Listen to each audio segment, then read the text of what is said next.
Doctora Luisa, doctor César no le veo por allí.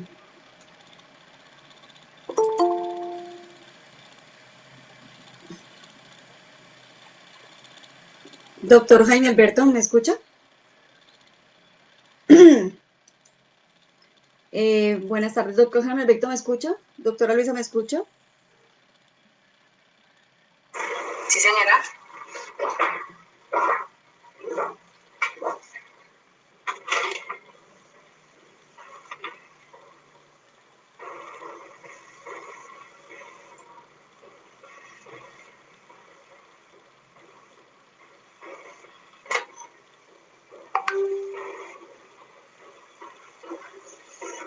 Hola, Claudio. Doctor, ¿cómo está? Perfecto, le escucho perfecto. Bueno,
Bueno, siendo entonces las 4 de la tarde, vamos a dar inicio. ¿Le parece bien, doctora Luisa? y ya me dirá el doctor, estamos en el Meet, 7 personas conectadas. En Facebook, ¿cuántas? Claudia, por favor. 11 en este momento. Creo que podemos dar, o esperemos 2 minuticos más. Perfecto. Doctora Taraza ya tiene todo listo.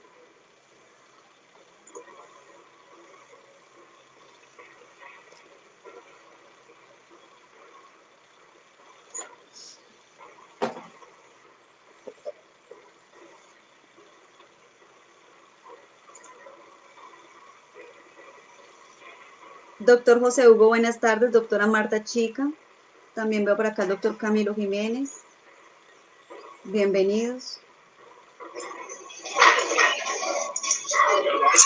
Es el doctorita, buenas tardes, espero que esté bien. Sí, señor, efectivamente. Muchas gracias. Por todo. Vamos a ver una esperita. Esperemos 2 minutitos. De 40 minutos, de plazo a la gente que está saliendo de trabajar.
yo creo que ya son las 4:04 de la tarde, ya pues hay más personas conectadas, pues por respecto a las mismas, yo creo que se podría dar inicio, Claudia, a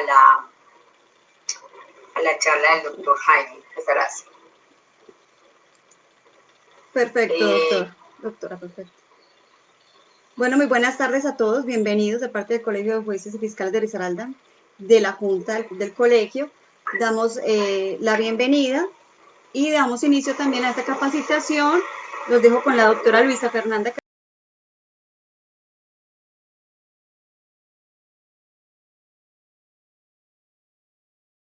Bueno, muchas gracias a todos, gracias por estar conectados, por acompañarnos siempre en estas charlas pedagógicas que el colegio siempre quiere brindarles a los asociados, tanto de actualidad como de otros temas.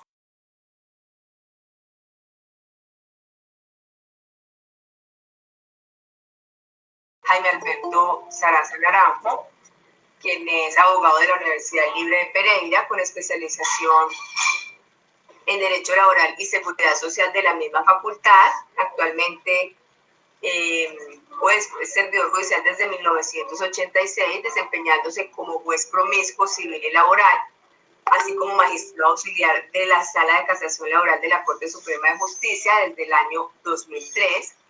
Es magistrado de la Sala Civil Familia del Tribunal Superior de Pereira y catedrático en pregrado y posgrado de la Facultad de Derecho en el área procesal civil general de la Universidad Libre.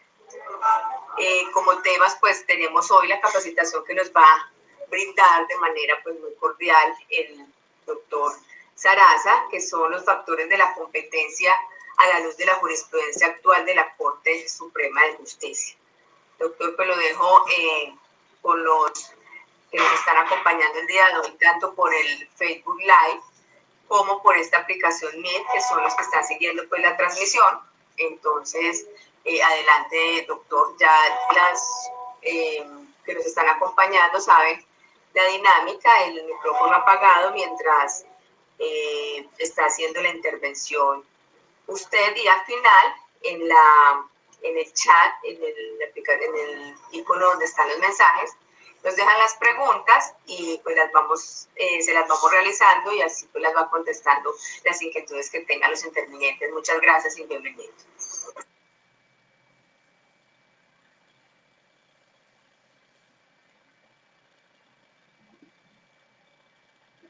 El micrófono, doctor. Tiene el micrófono apagado, doctor Jaime. Sí, ya ahí me escuchan, ¿sí? Ahora sí. Señor. Por la invitación que me hizo el colegio para participar en este primer evento académico, creo yo, del año. Me parece que es muy importante y es de resaltar el hecho de que el colegio desde tan temprana época y a pesar de la situación que estamos viviendo todos, se preocupe por brindar este tipo de espacios para que podamos compartir algunos temas que son neurálgicos e importantes para todos. Hoy en particular en el área procesal civil, que saben todos pues que es el área en el que yo me desempeño, por una razón especial, y escogí este tema a propósito porque desde hace unos días viene orientándose la Corte Suprema de Justicia en la Sala de Casación Civil por, digamos que una especie de concreción o variación de lo que tradicionalmente hemos considerado a nivel académico como los factores de competencia en materia civil, comercial, agraria y de familia. Y ese es el tema que nos va a ocupar durante estos minutos, que espero pues que sean de mucho provecho para todos por las implicaciones que tiene sobre todo para los jueces civiles de familia y civiles municipales de circuito y jueces de familia en todo el distrito judicial y en todos los lugares a donde podamos extender esta charla. Con la venida de ustedes voy a compartirles entonces una presentación para que, a ver si no tenemos inconveniente con esto.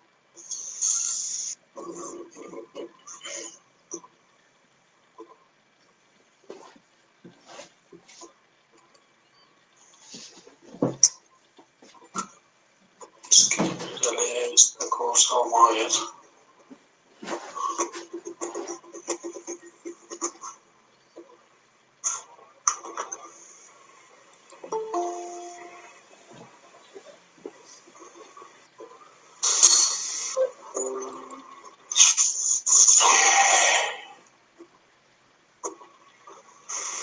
Dame un segundito, yo vuelvo a intentar aquí.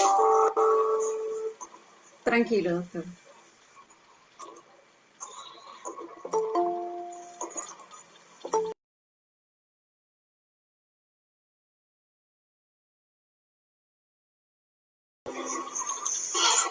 Claudia, por favor, me verifica si ya estoy compartiendo las diapositivas. Doc, sí está rodando para iniciar. Sí, señor, ahí se están bien. Bueno, muy bien. Ahí donde estoy en este momento se está viendo, ¿cierto? Sí, señor. Bueno, entonces,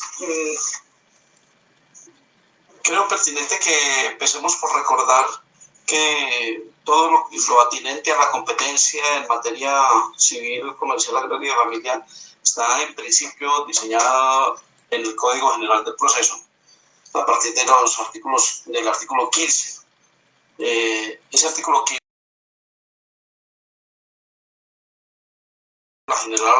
generar los residuos de competencia, que es una reglita que tienen que tener en cuenta todos los jueces del país en todas las áreas y especialidades y cualquiera que sea la jurisdicción que los ocupe.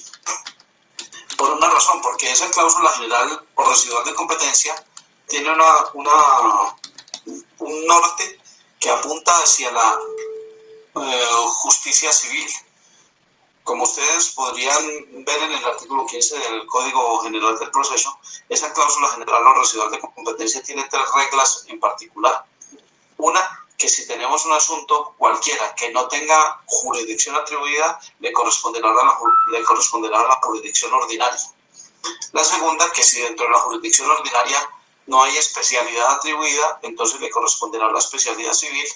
Y la tercera, que si no hay juez establecido para ese asunto, entonces le corresponderá conocerlo a un juez civil de circuito. Esas son, digamos, las 3 reglas fundamentales de lo que es la cláusula general o residual de competencia que está prevista en este estatuto procesal. Y por eso mencionaba que es una regla que involucra a todos los jueces del país, cualquiera que sea su función o su jurisdicción, por cuanto a la postre, si algún juez de otra jurisdicción se hallara frente a una situación que no tiene jurisdicción establecida, sabrá que tiene que enviarla a la jurisdicción ordinaria, y que si se encuentra una actuación que no tenga juez establecido, tendrá que enviársela a un juez civil del circuito. Definidos esos 3 punticos, entonces es necesario hablar de un principio centenario. Este es un principio que viene desde épocas muy antiguas. En materia procesal se habla de lo que se conoce siempre como la perpetuatio jurisdictionis. Yo soy un poco enemigo de utilizar términos en latín, pero este término es indispensable por cuanto nos ha involucrado a todos desde hace muchísimo tiempo. Nos formamos en nuestras universidades incluso a la luz de este principio en materia procesal, que es lo que hoy traduciríamos en una competencia perpetua, o en lo que traduciríamos también a la luz del Código General del Proceso en lo que se llama la prórroga o la improrrogabilidad de la competencia, que es a lo que se refiere la perpetuatio jurisdictionis, que consiste básicamente en que la competencia se determina por la situación que exista al momento de presentarse la demanda, y esa competencia se mantiene inalterable aun cuando ocurran unos hechos posteriores, siempre que las partes no aleguen esa situación dentro del proceso. Lo explico de otra manera. A un juez se le empieza a perpetuar la competencia en el momento mismo en el que admite la demanda, porque antes de admitir la demanda, ustedes bien lo saben, el juez tiene la opción de rechazar la demanda por falta de competencia, si es que considera que no lo es. Pero a partir del momento en que el juez admite la demanda, empieza a perpetuarse en la competencia, empieza a aplicarse ese principio de la perpetuatio jurisdictionis, y luego no podrá variar esa competencia ya lo vamos a analizar y tenemos que analizar esto porque ahí es donde está la discusión latente hoy en este momento. A partir de ese momento el juez no se puede separar del conocimiento del asunto a menos que quien pueda hacerlo en el proceso le discuta la falta de competencia, particularmente el demandado de la excepción previa respectiva, la excepción de falta de competencia.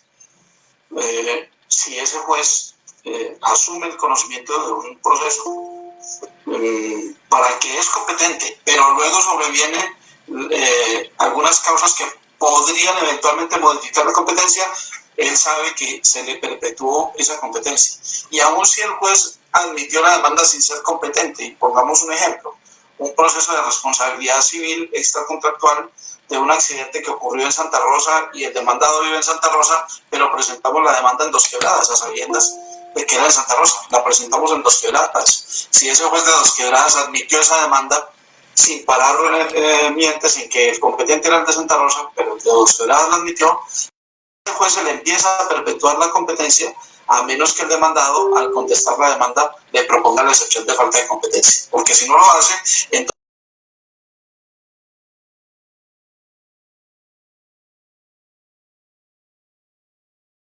eso hasta llevar la perpetuación de jurisdicciones. Es absolutamente indispensable tener en cuenta los factores de competencia que nos enseñaron en la universidad, que son 4, ustedes lo recordarán bien. Bueno, son 5, pero hay uno que en estricto sentido no es un factor determinante de competencia, sino que sirve para sumar, que es el factor de conexidad. En realidad hablamos propiamente de 4 factores determinantes de competencia: el factor territorial, el factor objetivo, el factor funcional y el factor subjetivo. Ahorita vamos a ocuparnos de cada uno de esos factores y es donde vamos a llegar al grueso de la discusión que se va a plantear en este tiempo que vamos a ocupar. Pero por ahora vamos a hacer esta distinción. Cuando yo hablo del principio de la perpetuación de jurisdicciones, me estoy refiriendo a la prórroga de la competencia. Un juez que asumió la competencia no puede variarle sino por causas sobrevivientes oportunamente, a menos que el demandado la discuta oportunamente en la contestación de la demanda. Eso es la prorrogabilidad de la competencia. ¿Qué es la improrrogabilidad de la competencia? Por el contrario, que un juez, aun cuando haya adquirido competencia por haber admitido una demanda, tiene en un momento dado que separarse del conocimiento del asunto porque no puede seguirlo tramitando, debido a que se presenta una situación que le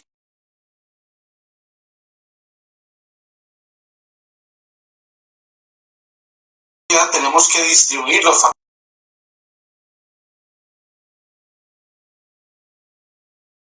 de la competencia por el factor objetivo, es decir, por la naturaleza del asunto y por la cuantía. Cuando el problema, en principio, tengo que decir en principio porque ahí es donde está el problema planteado en la jurisprudencia de la Corte, como lo vamos a ver enseguida. En principio, cuando el juez, sin ser competente por el factor territorial, asume la competencia, no puede alterarse esa competencia con posterioridad. Pongamos otro ejemplo. El juez de Santa Rosa, ante el juez de Santa Rosa se inició un proceso de pertenencia de un bien que está ubicado en Pereira, cuando se sabe que allí aplica un factor fuero real. El demandante tendría que haber acudido ante el juez de Pereira, pero lo hizo ante el de Santa Rosa, y el de Santa Rosa, sin tener en cuenta esa situación, admitió la demanda. Y nadie le propone al juez la falta de competencia, entonces a ese juez se le prorroga la competencia por el factor territorial.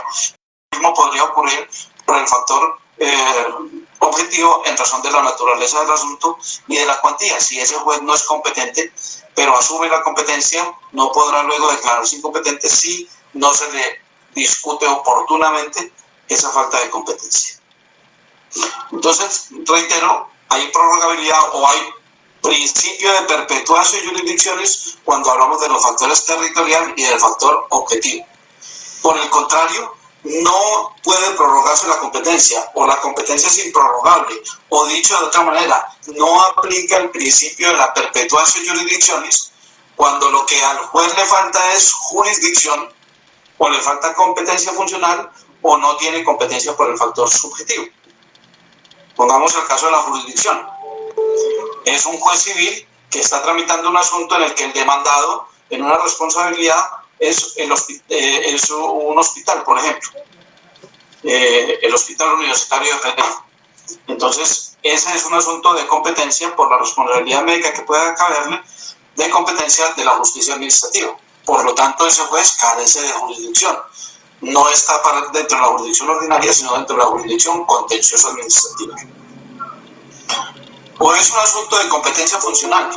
Es un juez civil del circuito, por ejemplo, que asumió un recurso de revisión contra una sentencia de un juez municipal, cuando se sabe que en materia de recurso de revisión solamente son competentes las salas civiles de los tribunales, las salas de familia de los tribunales y la sala de casación civil de la Corte Suprema de Justicia. Entonces ahí estamos violando la competencia funcional y por lo tanto, una vez el juez se entere de eso o caiga en cuenta de eso, tendrá que declararse incompetente y mandarlo al juez que estime competente. O es que, lo voy a plantear desde mi punto de vista, pero vamos a ver ahora que la posición de la Corte ya es diferente y nos toca asumir esa posición. O es que un juez civil del circuito o un tribunal superior asumió un proceso en el que el demandado es un agente diplomático, por ejemplo, cuando se sabe que esa competencia es exclusiva de la sala de casación civil de la Corte Suprema de Justicia. Entonces, ese juez tendrá que declararse incompetente y enviarle el asunto por competencia a la Corte Suprema de Justicia. Entonces, no se puede prorrogar la competencia cuando carezca el juez de jurisdicción, cuando carezca de competencia funcional o cuando carezca de competencia por el factor subjetivo. En este punto, para hacer claridad en algunos temas, tuvimos un avance muy importante con el Código General del Proceso, a diferencia del Código de Procedimiento Civil. Porque en el Código de Procedimiento Civil, cuando se daba una de estas tres situaciones, lo que ocurría era que cuando el juez llegaba y se daba cuenta de que no tenía jurisdicción, o que no tenía competencia funcional, o que no tenía competencia por el factor subjetivo, anulaba la actuación desde el auto admisorio de la demanda y lo enviaba al competente para que allí se reanudara, cuando no era que en tiempos muy pasados se anulaba la actuación y se rechazaba la demanda y se le devolvía la actuación al demandante y la tenía que volver a presentar. Hoy por hoy eso ya no es causal de nulidad. Que yo no tenga jurisdicción o que no tenga competencia funcional o que no tenga competencia por el factor subjetivo no implica la nulidad del proceso, salvo que yo haya dictado sentencia. Si ya dicté sentencia, lo que se anula es únicamente la sentencia. Hoy por hoy eso no es causal de nulidad, sino que es la responsabilidad del juez de que una vez se percate de que no tiene jurisdicción, no tiene competencia funcional o no tiene competencia por el factor subjetivo, simplemente declara eso y le envía la actuación a quien es competente para que allí siga adelante la actuación sin que lo actuado hasta ese momento pierda ninguna validez. En eso sí creo que superamos un problema que teníamos con el Código de Procedimiento Civil acerca de las nulidades. Entonces, reitero que la prorrogabilidad se da por el factor territorial y se da por el factor objetivo, y la improrrogabilidad se da por falta de jurisdicción, por falta de competencia funcional y por falta de competencia por el factor subjetivo. Y aquí vamos abordando el terreno para lo que vamos a plantear respecto de la posición actual de la Corte, particularmente con el factor territorial, porque ahorita ya vamos a recordar cómo es que en el factor territorial de competencia existen unos fueros de atribución de competencia. Ya vamos a hablar de esos fueros cada uno y vamos a ver cómo es que se perfilan a partir de la nueva posición de la Corte Suprema de Justicia. Nueva en cuanto fue unificada, porque había una disparidad de criterios en la Corte, como lo vamos a ver. Bien. Esa competencia que se radica en el juez tiene, sin embargo, unas particularidades, porque hay una norma del Código General del Proceso, que es el artículo 29, que establece, el artículo 27, que establece reglas sobre la conservación y la alteración de la competencia. Y entonces, a partir de la fijación de la competencia por el principio de la perpetuación de jurisdicciones, tenemos que tener presente una primera regla que señala ese artículo 27, que nos dice con toda claridad que la competencia del juez no puede variar por la intervención sobreviviente de personas que tengan fuero especial o porque dejaren de ser parte del proceso. Miren ustedes cómo esta norma dice intervención sobreviniente de personas que tengan un fuero especial o porque dejaren de ser parte en el proceso. Pero la misma norma trae una excepción. ¿Y cuál es esa excepción? A menos que se trate de un agente diplomático o de un Estado extranjero. ¿Y por qué trae esta excepción? Porque conocer de estos asuntos de agentes diplomáticos y de Estados extranjeros, donde intervienen ellos, es una competencia exclusiva, exclusivísima de la Sala de Casación Civil de la Corte Suprema de Justicia. Y es donde buena parte de la doctrina, y yo me matriculaba con esa tesis, está el factor subjetivo de competencia. Miren, estoy diciendo factor subjetivo de competencia. No estoy hablando de fuero subjetivo, sino del factor objetivo de competencia, subjetivo de competencia. Desde nuestra perspectiva, el factor subjetivo de competencia estaba determinado en Colombia por la intervención de agentes diplomáticos o estados extranjeros, punto. Ningún otro sujeto del proceso contaba para efectos del factor subjetivo a la luz de la mayoría, digamos, de la doctrina en Colombia. Solo los agentes diplomáticos y los estados extranjeros. Ese era el factor subjetivo, como lo vamos a analizar ahorita. Y entonces, cuando la norma dice que no variará por la intervención sobreviviente de personas que tengan un fuero especial, entendíamos que se estaba refiriendo a esas personas a las que se refiere el artículo 28, que habla de la competencia por el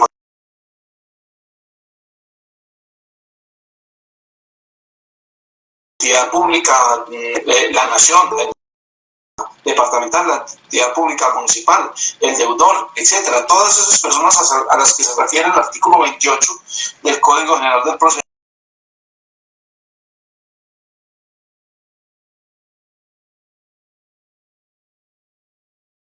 entre el fuero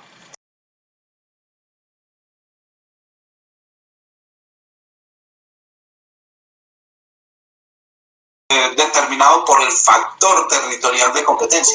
Y recuerden que los factores de competencia son el objetivo, el subjetivo, el territorial y el subjetivo. Objetivo, subjetivo, territorial y se me fue uno.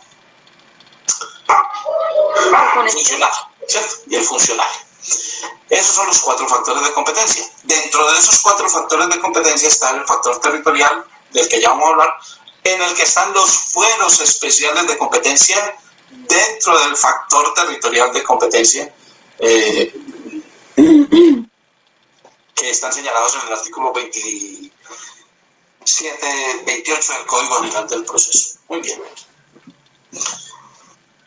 Pero nos sigue diciendo ese artículo 27 que en cualquier caso sí puede haber unos asuntos en los que la competencia se altere por razón de la cuantía, no por la intervención sobreviniente de personas con fuero especial, salvo que sean agentes diplomáticos, sino por razón de la cuantía. Alteración de la competencia que es apenas obvia en estos casos concretos. Uno, cuando hay una demanda de reconvención.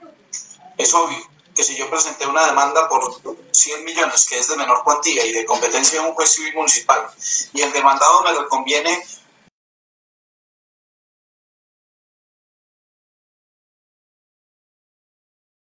sobre una cuestión de mayor cuantía, el competente es un juez civil del circuito y por lo tanto el juez civil municipal tendrá que enviarle la actuación al juez civil del circuito.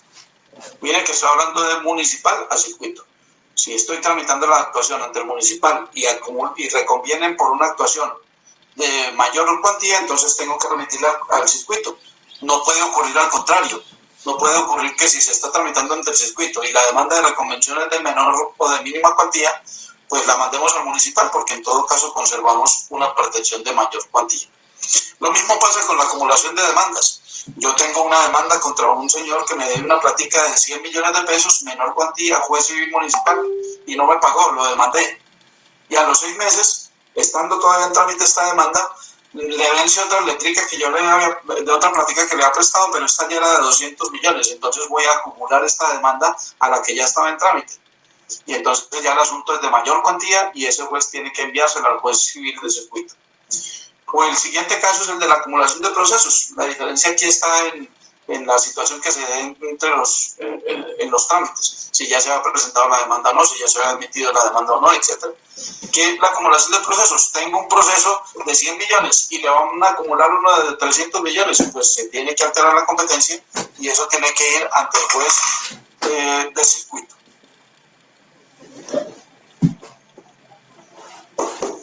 Bien. La cuarta forma de alteración de la competencia es por la reforma de la demanda. Es sencillo. Si yo presenté mi demanda por 100 millones de pesos, menor cuantía, juez civil municipal, pero luego reformo mi demanda para incluir otros 100 millones de pesos, pues entonces ya sumo ambas pretensiones y ya me da 200 millones de pesos y entonces se tiene que alterar la competencia para pasar al circuito. Aquí yo he criticado mucho esta norma porque creo que esto sí debería ser en vía doble. Es decir, que si yo presenté mi demanda por 200 millones y la reformo para que solo me paguen 100, pues debería irse para el municipal, pero lo cierto es que la norma del artículo 27 solo permite la alteración de la competencia en una sola vía, de municipal a circuito. No dio la opción de que fuera de circuito municipal. Eso quiere decir que el juez de circuito, a pesar de que las pretensiones se reduzcan a una mínima expresión, pues no podrá alterar su competencia y tendrá que seguir conociendo el asunto como de primera instancia. Y finalmente, en la alteración de la competencia está lo que son las oficinas de ejecución, que eso, tal como se perciben las cosas, pues no van a existir. No van a existir porque ustedes saben que el Consejo Superior de la Judicatura lo que ha diseñado son jueces de ejecución, juzgados de ejecución, no oficinas de ejecución, sino juzgados de ejecución. Los juzgados de ejecución, para quienes de pronto no lo tengan claro, son juzgados que se van a encargar exactamente de cumplir ese derecho que surge de la jurisdicción de los jueces, que es el de ejecutar. Una vez el juez ordinario profiere la sentencia y condena al demandado a pagar una suma de dinero, eso pasará a un juez de ejecución, tal cual ocurre en materia penal. Una vez el juez penal condena, mandamos eso al juez de ejecución de penas inmediatas de seguridad para que sea él el que se ocupe en adelante de todo lo que tenga que ver precisamente con la ejecución de las penas. Lo mismo pasará aquí.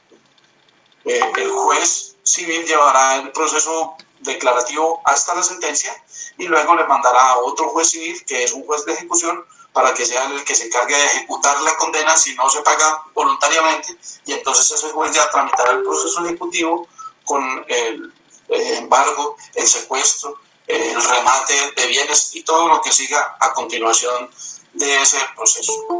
Estas, digamos, que son algunas de las formas de alterar la competencia. Pero como vamos a ver enseguida, en el código no hay un catálogo rígido de alteración de la competencia. Puede haber muchas otras razones por las que la competencia de un juez se altere. Por ejemplo, porque prospere una excepción de falta de competencia. Por ejemplo, porque se declare una nulidad por falta de competencia. Por ejemplo, el hecho de que el juez deje vencer los términos de duración razonable del proceso, etc. Ahorita vamos a analizar esas y otras situaciones que podrían darse alrededor de la alteración de la competencia en materia procesal civil, comercial, agraria y de familia, que es el tema pues del que estamos tratando. Bien.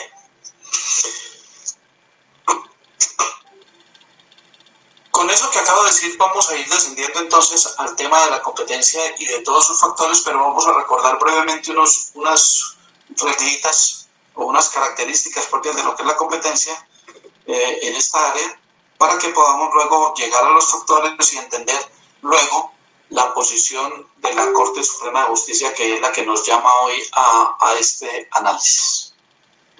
Empecemos por definir la competencia de una manera breve, sucinta, y diferenciándola de lo que es la jurisdicción. Ustedes saben que la jurisdicción se define así en muy pocas palabras como la potestad del Estado de administrar justicia. Eso es la definición de jurisdicción. La jurisdicción es una, es soberana, es independiente, etc. Y está en cabeza del Estado. Es el Estado el que tiene jurisdicción. Solo que por razones de organización, pues es necesario distribuir esa jurisdicción entre varios órganos, y por ello la misma Constitución y luego la ley estatutaria hablan de diferentes jurisdicciones dentro de ese gran marco que es el término jurisdicción. Entonces ustedes bien saben que hablamos de jurisdicción constitucional, de jurisdicción ordinaria, de jurisdicción contencioso administrativa, de la jurisdicción especial, paz e indígena, y ahora de otra serie de jurisdicciones que son importantes, como la justicia especial para la paz, la justicia penal militar, etc. Esas son, en breve, las áreas que comprenden la jurisdicción entendida como una sola, soberana, ¿no? Como ustedes bien lo ven, estamos hablando de la jurisdicción constitucional, que tiene a la cabeza la Corte Constitucional y a todos los jueces del país.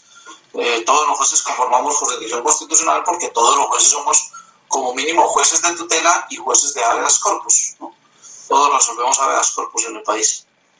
La jurisdicción contencioso administrativa, que tiene al Consejo de Estado, a los tribunales administrativos y a los jueces administrativos. La jurisdicción de paz, la jurisdicción indígena, y nuestra jurisdicción ordinaria, que tiene a la Corte Suprema de Justicia a la cabeza, y a partir de allí a los tribunales superiores del distrito judicial. Luego vendrán los jueces civiles de circuito. Bueno, están los jueces especializados, digamos en materia penal hay un intermedio entre los jueces de los magistrados y los jueces de circuito, pero en materia civil están las salas civiles y de familia de los tribunales superiores, luego los jueces civiles de circuito y de familia, enseguida están los jueces civiles municipales y a la par con los jueces civiles municipales, pero con una competencia más restringida, si es que a eso le podemos llamar más restringida por la experiencia que muchos de ustedes seguramente habrán vivido aquí mismo en Pereira y en muchas partes del país, los jueces de pequeñas causas y competencia múltiple, que de competencia múltiple particularmente en nuestro caso tampoco tienen nada, porque unos son jueces de pequeñas causas laborales y otros son jueces de pequeñas causas civiles. Entonces eso de competencia múltiple se quedó ahí entre líneas, porque eso en la práctica no es así. Entonces, dicho que es la jurisdicción, que es la potestad del Estado de administrar justicia, pues uno podría definir la competencia como esa potestad que tiene el Estado de administrar justicia, pero en un caso concreto. Y entonces hablamos de administrar justicia en un caso concreto por medio de un juez determinado y siguiendo un proceso también previamente establecido, que es todo lo que conforma a la postre ese término precioso que tiene la Constitución Nacional, que es el debido proceso. Facultad de administrar justicia en un caso concreto. Por supuesto, no es posible que un juez administre justicia en todos los casos concretos. Y esa es la razón por la cual existe la especialización en materia de administración de justicia. Y existe también la jerarquía en materia de administración de justicia. La especialización para las áreas, la jerarquía para los grados en los que se debe conocer de determinados asuntos, que garantizan, ese es el segundo aspecto, garantiza en particular el principio fundamental de la doble instancia. Bien, veamos muy brevemente cómo podría ser esa competencia, cómo podría clasificarse esa competencia. Ya hemos aquí hablado de la primera clasificación que ustedes ven allí, la competencia prorrogable y la competencia improrrogable. La competencia prorrogable es aquella que una vez fijada y sin que se discuta por las partes en el proceso, se mantiene en ese juez, por los factores ya lo sabemos, territorial y objetivo. Y la improrrogable es aquella que, a pesar de haberse concretado, de haberse admitido una demanda y de haberse concretado unos hechos al momento de admitir la demanda, no se puede prorrogar por falta de jurisdicción, por falta de competencia funcional o por falta de competencia por el factor. La competencia privativa y la preventiva tiene mucho que ver con el factor territorial también, porque la competencia privativa está dada cuando la norma nos dice que hay un juez específico que va a conocer de ese asunto. Por ejemplo, el proceso de pertenencia lo conocerá el juez del lugar donde esté ubicado el bien. Por ejemplo, el asunto de menores, el proceso de alimentos, en el que el niño o niña sea demandante o demandado, lo conocerá el juez del domicilio del niño, niña o adolescente. Por ejemplo, el asunto que corresponda a una entidad pública lo deberá conocer el juez si es la nación, del domicilio del demandante o del demandado, pero si es una entidad territorial, del lugar donde esté ubicada la entidad territorial, donde tenga su sede la entidad territorial.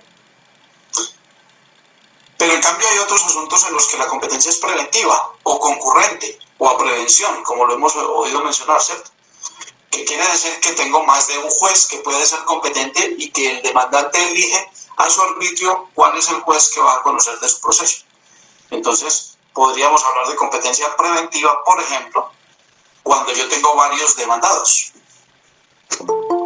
cada uno con un domicilio diferente. Entonces yo puedo escoger entre el domicilio de cualquiera de ellos, a pesar de que acumule mis pretensiones contra todos ellos, pues puedo escoger uno de los jueces de los domicilios de los demandados para presentar mi demanda. O es que mi demanda la voy a dirigir contra una persona que, como lo autoriza el Código Civil, tiene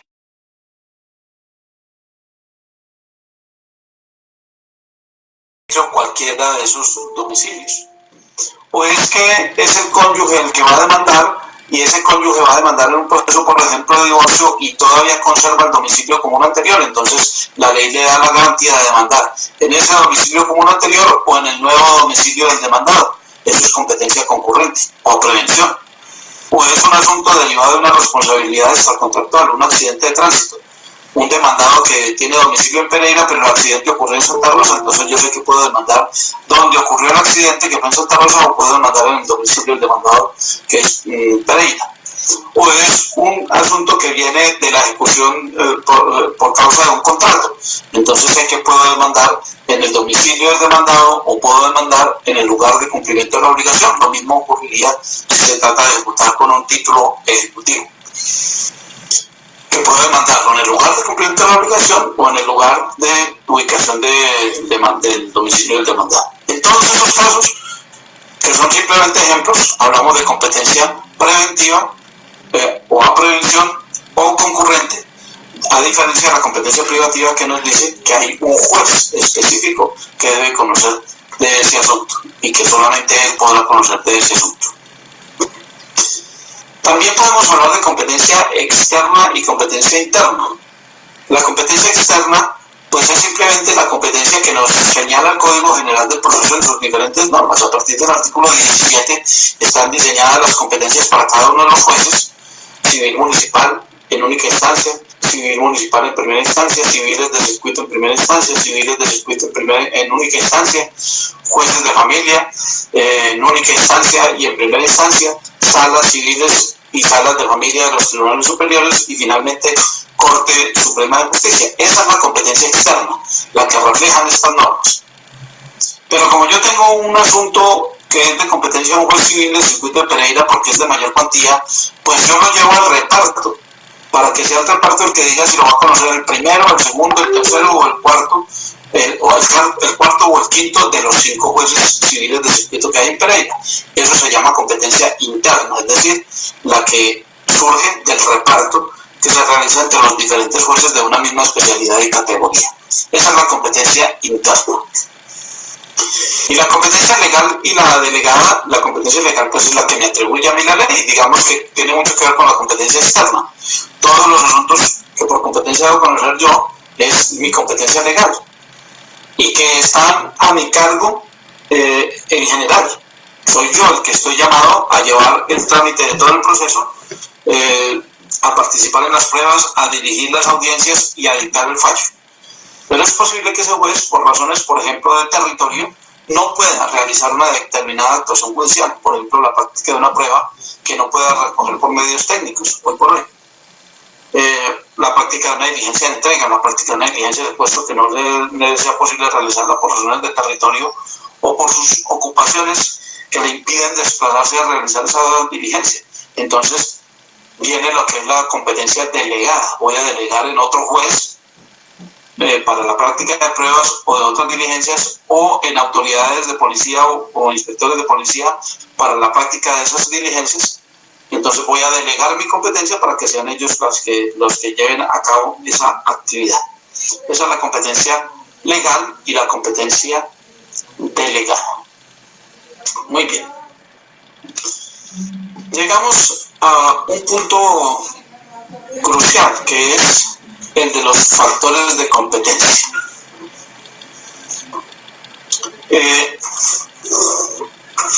Les Acaba de mencionar que a partir del artículo 17 del Código aparecen señaladas las competencias de los jueces, en algunos casos sin indicar exactamente factores, ¿no? Entonces, si uno se ubica en los artículos 17, 18, 19, 20, uno entenderá que allí están combinados el factor objetivo y el factor está combinado el factor objetivo tanto por la naturaleza del asunto como por la cuantía. Allí me habla de unos asuntos que se dirimen por la cuantía, pero también me habla de unos asuntos que se dirimen ya no por la cuantía, sino por la naturaleza del asunto. Por ejemplo, para ubicarlo en el artículo 20, un proceso de responsabilidad médica de mayor cuantía, factor objetivo, será de competencia del juez civil del circuito. Un proceso de expropiación, sin importar la cuantía, es decir, naturaleza del asunto, también es de competencia del juez civil del circuito, porque así lo señala el artículo 20 del Código General del Proceso. Y luego de esas normas, luego viene la competencia también por el factor objetivo de los jueces de familia, que está previsto en los artículos 21 y 22. Tal vez sea bueno recordar que en materia de familia el único proceso que se determina por la cuantía es la sucesión. De resto, todos los asuntos en materia de familia se rigen por la naturaleza del asunto, y por eso hay que tener claridad entre los artículos 21, que son todos los procesos de única instancia, y el 22, que son todos los procesos de primera instancia de los que conoce un juez civil, un juez de familia. Y donde no hay juez de familia, todo lo que está enlistado en el artículo 21 lo conoce un juez civil municipal, y todo lo que está enlistado en el artículo 22 lo conoce un juez civil de circuito. Si no hay civil municipal, entonces el promiscuo municipal; si no hay civil de circuito, entonces el promiscuo de circuito. Luego de esa competencia por el factor objetivo, viene el artículo 28, que con toda claridad dice que se trata de competencia por el factor territorial, y empieza a hablar de la competencia, de cómo la competencia territorial se sujeta a esta regla de la competencia por el factor territorial. Y como vamos a ver enseguida, allí empezamos a hablar de unos fueros, ¿no? Posteriormente, aparece en el artículo 31, que dice cuál es la competencia de las salas civiles de los tribunales, y el 32, que dice cuál es la competencia de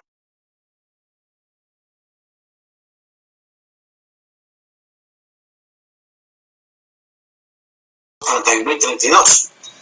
Por ejemplo, y luego miren ustedes cómo en el artículo 33 y en el 34 se habla de competencia funcional de los jueces civiles de circuito y competencia funcional de los jueces de familia y de las salas civiles de los tribunales, de las salas de familia de los tribunales. Y luego, en el artículo 30 se habla de la competencia de la Sala de Casación Civil de la Corte Suprema de Justicia. Competencia que se entiende funcional, con excepción del numeral sexto del artículo 30, que dice que es competencia de la Sala de Casación Civil de la Corte Suprema de Justicia conocer de los procesos contenciosos en que sea parte de un Estado extranjero un agente diplomático acreditado ante el Gobierno de la República en los casos previstos por el derecho internacional. ¿Y por qué digo que con excepción? Porque esa norma en general habla de factor funcional, pero ese numeral sexto se refiere en principio, vuelvo a decir, en principio, al factor subjetivo de competencia. Miremos esto. Entonces, hablamos de un factor objetivo, ya lo mencionaba, que se determina por la naturaleza del asunto o por la cuantía del asunto. El proceso ejecutivo es un asunto de cuantía. El proceso de servidumbre, de expropiación, es un proceso de naturaleza. El proceso de pertenencia es un asunto de cuantía. ¿Cuánto es el avalúo catastral del inmueble? Y entonces será de mínima, menor o mayor cuantía. El proceso de impugnación de actas de una asamblea es un proceso sin cuantía, por lo tanto, factor objetivo por su naturaleza. El proceso de sucesión en materia de familia es un proceso de cuantía, mínima, menor y mayor. De ahí para adelante, el proceso de divorcio el proceso de nulidad del matrimonio, la declaración de unión marital de hecho, la liquidación de esas sociedades, etcétera, son asuntos.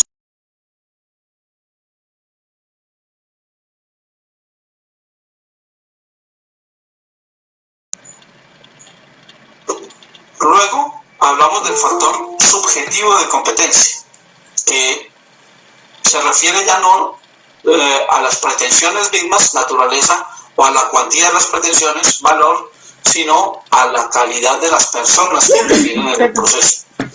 ¿Quiénes son las personas que van a intervenir en ese proceso? Entonces eso determina factor subjetivo. Y vamos a reiterar con eso cuál es la discusión pues, que le plantea hoy por hoy sobre ese tema. Luego viene el factor territorial, que como ustedes lo saben perfectamente, se refiere ya no ni a las pretensiones, ni a la cuantía, ni a las personas, sino al lugar donde tenemos que presentar la demanda. ¿Dónde tenemos que presentar la demanda? Y entonces,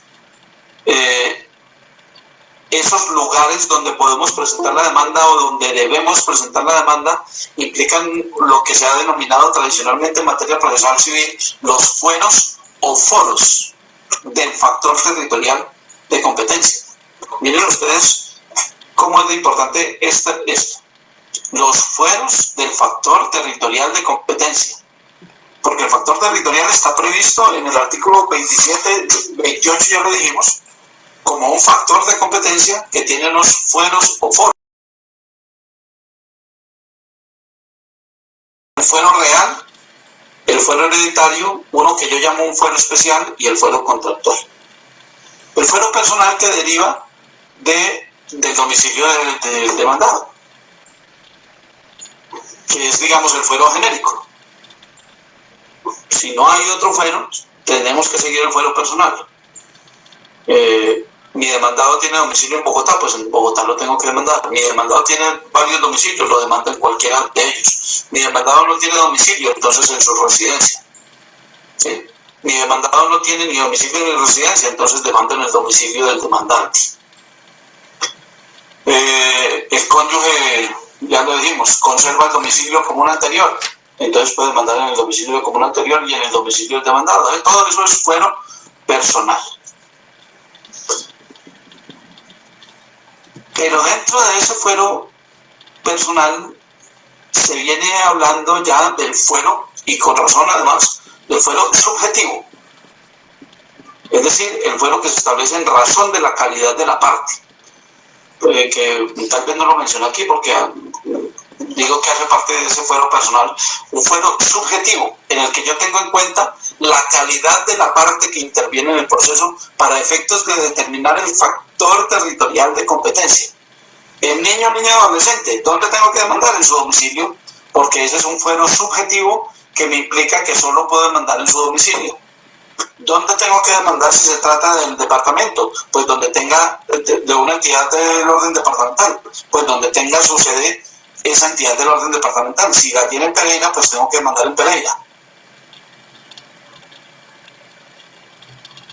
El fuero real tiene que ver con el lugar de ubicación de los bienes, proceso de pertenencia, proceso de servidumbre, proceso reivindicatorio o cualquiera en el que ejercitemos un derecho real, un proceso hipotecario, por ejemplo. Aplico fuero real porque la norma me dice que para ese tipo de procesos, servidumbres, expropiación, pertenencia, derechos reales, debo demandar ante el juez del lugar donde esté ubicado el bien. Esa es la regla general, ¿no? Y tenemos que tener en cuenta por lo que vamos a analizar enseguida. Hay un fuero que es el fuero hereditario, que tiene que ver con el último domicilio del causante. Muere el causante, entonces la pregunta es ¿dónde vamos a adelantar su proceso de sucesión? Entonces la norma habla del último domicilio del causante y nos dice que si tuvo varios, entonces en aquel en el que tuvo el asiento principal de sus negocios. Eso es lo que llamamos normalmente el fuero hereditario, el que surge del lugar donde tenía su asiento el causante, su último asiento del causante. Hay un fuero que yo denomino especial y que buena parte de la doctrina lo denomina hoy por hoy ya fuero extracontractual, que es el que deriva de la responsabilidad civil extracontractual. ¿Dónde ocurrió el hecho que generó la responsabilidad extracontractual? Entonces yo puedo demandar en el lugar donde ocurrieron los hechos que no se asemejan ni al personal, ni al real, ni al hereditario, y por eso yo lo denomino especial, o puedo demandar en el fuero personal, es decir, en el domicilio, con el fuero personal, es decir, en el domicilio del demandado. Y finalmente está dentro de esos fueros el fuero contractual, que ya lo habíamos mencionado, es el que deriva de un contrato o de la ejecución con un título, pues valga la redundancia, ejecutivo. No un título valor, sino un título ejecutivo, que es distinto. Están compendiados ambos, pero el título ejecutivo es genérico, el título valor es una especie de título ejecutivo. Entonces yo puedo demandar en el lugar del domicilio del demandado o en el lugar donde se haya pactado el cumplimiento tanto del contrato como del pago de la obligación que deriva del título ejecutivo. Por eso, para los que de pronto no tenían todavía presente eso, cuando yo, antes del Código General del Proceso, cuando yo en una eléctrica de cambio mencionaba que sería pagadera en 2 quebradas, según la Corte eso no servía y teníamos que demandar en el domicilio del 2017, esa klausulita. Cuando yo en la cleta digo se pagará en 2 quebradas, pero mi demandado tiene domicilio en Santa Rosa, yo puedo demandar en Santa Rosa o puedo demandar en 2 quebradas porque ese es un fuero a prevención o concurrente. Muy bien. Entonces, quiero que tengan presente, para lo que viene enseguida, que dentro de estos fueros hablamos también de un fuero subjetivo de competencia, es decir, cuando yo el factor territorial lo determino por el fuero subjetivo de competencia. Digo aquí, en mi concepción, no estoy aplicando factor subjetivo, estoy aplicando fuero subjetivo del factor territorial de competencia. Y eso es determinante por lo que vamos a ver enseguida, ¿no? Bien. Y además está el fuero funcional, que tiene que ver obviamente con ese principio en particular de la doble instancia, pero no necesariamente tiene que ver con doble instancia. El funcional también tiene que ver con asuntos asignados a determinadas autoridades de manera clara y específica, como por ejemplo el recurso de revisión a los tribunales y a la Corte, por ejemplo el exequatur a la Corte, por ejemplo los asuntos en los que conocen el agente diplomático, además del fuero subjetivo, eso es un factor también funcional, porque es una cuestión atribuida exclusivamente a la Corte Suprema de Justicia. Y finalmente hay un factor que en todos los textos se menciona, que es el factor de conexidad, pero ese factor de conexidad, más que ser un factor de competencia, es una posibilidad que nos brindan los estatutos procesales de compendiar en un solo proceso varios asuntos. Cuando yo puedo acumular pretensiones, cuando puedo acumular varias pretensiones mías contra un demandado, cuando yo puedo acumular pretensiones de varios demandantes contra un demandado, cuando yo puedo acumular mis pretensiones frente a varios demandados, cuando yo puedo acumular demandas, cuando puedo acumular procesos, todo eso es factor de conexidad. Lo que pasa es que cuando yo acumulo pretensiones, ustedes saben que hoy por hoy el factor objetivo por la cuantía se determina por la suma de todas las pretensiones. Entonces aplico factor de conexidad. ¿Cuántas letras de cambio estoy demandando? 5. Cada una vale 1 millón de pesos. Entonces vale 20 millones de pesos. Entonces mi demanda, la cuantía de mi demanda son 5 por 20 millones, serán 100 millones de pesos. Por lo tanto, mi pretensión es de menor cuantía. Y eso es importante a la luz del código anterior, porque recuerden que el código anterior lo que valía era la pretensión mayor. Hoy no, hoy sumamos todas las pretensiones. Entonces el factor de conexidad en realidad lo que hace es permitirnos sumar para efectos de establecer, por ejemplo, la cuantía de los procesos. Y por eso se incluye dentro de los factores de competencia sin ser exactamente, digamos, un factor determinante de competencia. Bueno. Sigo aquí antes de que abordemos el tema neurálgico de nuestra charla, hablando de la competencia y de las razones por las cuales el juez puede perder competencia. Ya hablamos hace un momento de la alteración de la competencia, que es una forma en la que el juez pierde competencia. Me acumularon una demanda de mayor cuantía, un proceso de mayor cuantía, me reconvinieron por una pretensión de mayor cuantía o me reformaron la demanda para una de mayor cuantía, entonces ese juez municipal pierde la competencia y tiene que enviarle la actuación al juez civil de circuito. Pero como les mencionaba, no son los únicos casos en los que un juez pierde competencia en el proceso o no son los únicos casos en los que se altera la competencia en el proceso. Son muchos casos en los que se altera, por ejemplo, el cambio de funcionario. Pues es obvio que si a mí me sacan de este juzgado y me mandan para otro, perdí competencia sobre esos procesos. ¿O es que hoy un juez es civil y mañana, como suele ocurrirnos a nosotros de vez en cuando, ¿no? Nos dormimos siendo jueces civiles y amanecemos siendo jueces penales? Aquí los que conocen este distrito saben que por allá para el año 95 ocurrió eso en particular, ¿no? Que teníamos una sala de familia con 3 magistrados y se acostaron un viernes siendo magistrados de familia y al lunes siguiente amanecieron siendo 2 de ellos magistrados de la sala civil y otro de ellos magistrado de la sala laboral. Cuando no fue que suprimieron magistrados plazas de la sala penal y los mandaron a ser magistrados de sala laboral. Entonces, pues obviamente ese magistrado ese juez pierde competencia por cambio de su especialidad. Pero ya procesalmente hablando, cuando a un juez se le recusa o cuando el juez se declara impedido, pues es obvio que eso significa la pérdida de competencia si se estructura la causal de recusación o impedimento. O cuando, ya lo había mencionado, cuando se declara la nulidad por falta de competencia, o cuando se declara aprobada una excepción previa por falta de competencia, o cuando se da el fenómeno nuevo, digo nuevo porque en materia civil, porque solamente está incorporado en el Código Penal del proceso del cambio de erradicación. Los penalistas, pues ese término a los penalistas no les es extraño, porque siempre ha existido en materia penal el cambio de erradicación. Para nosotros es un tema, digamos, relativamente nuevo, previsto únicamente a partir del 2016, del 2012, porque esa norma empezó a regir en el 2012, con el cambio de erradicación en materia civil.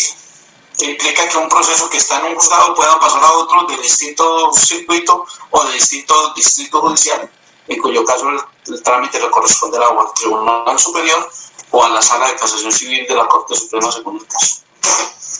O es que el juez dejó vencer los términos, no, ese término dejó es una cosa como despectiva, no, por las razones que todos conocemos de las vicisitudes que se presentan en un proceso, se vencieron los términos del trámite del proceso, no por el capricho del juez como muchas personas piensan, sino porque sus funciones son tantas y el proceso se ha tornado tan complejo que fue imposible evacuarlo dentro del término de duración razonable del proceso, que para el legislador es 1 año, más una prórroga razonable para el legislador de 6 meses. Si se supera ese tiempo y las partes lo piden, porque recuerden que la Corte Constitucional, por fortuna, condicionó eso a que era una nulidad saneable.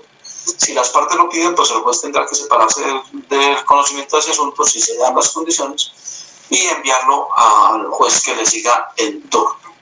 Entonces, como ustedes ven, son muchos los factores que implican que un juez pueda perder la competencia en un momento determinado. Muy bien. Entonces, para el análisis que sigue, pues vamos a ubicarnos otra vez a recordar brevemente esto del factor subjetivo y esto del factor territorial, que es lo que en realidad nos interesa para lo que vamos a analizar. El factor subjetivo, dije, tiene que ver con las personas, la calidad de la persona que interviene, que muy buena parte de la doctrina estimaba que estaba reducido a la intervención de agentes diplomáticos y de estados extranjeros. Mientras que en el factor territorial, repito, existen los fueros o foros, uno de los cuales lo llamamos el fuero subjetivo, que tiene que ver con la calidad de la persona que interviene en el proceso.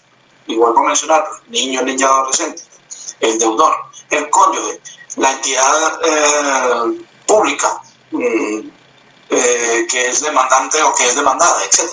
Entonces, hablamos del fuero subjetivo en razón de la calidad de las partes. Fuero subjetivo dentro del factor territorial, a diferencia del fuero subjetivo que entendíamos que era circunscrito a los agentes diplomáticos y a los estados extranjeros.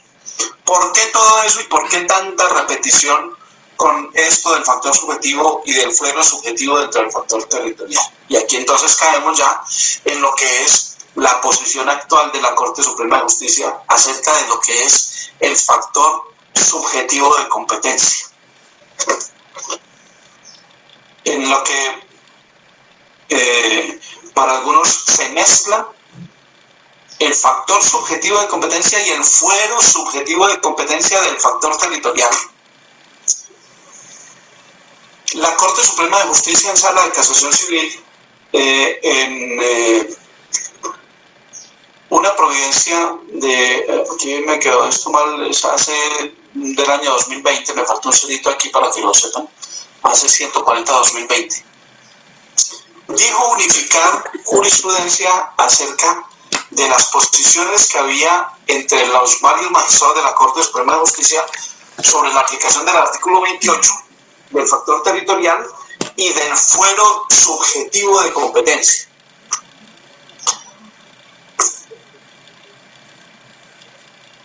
En ese auto, la Corte resolvió un conflicto de competencia relacionado con una servidumbre en el que el demandante era una empresa de servicios públicos, una empresa de economía mixta. Por lo tanto, era una entidad pública y se generó un conflicto de competencia entre dos jueces. Uno que decía que el competente era el juez del lugar donde estaba ubicado el bien porque es un proceso de servidumbre, fuero real, y otro que decía que el competente era el juez del lugar donde estaba ubicada la empresa de servicios públicos porque era un fuero subjetivo dentro del factor territorial y por lo tanto se aplicaba el numeral 10 del artículo 28 del Código General del Proceso, que dice que los procesos contenciosos en que sea parte de una entidad territorial o una entidad descentralizada por servicios o cualquier otra entidad pública conocerá en forma privativa al juez del domicilio de la respectiva entidad. Eso es lo que dice el numeral 10 del artículo 28.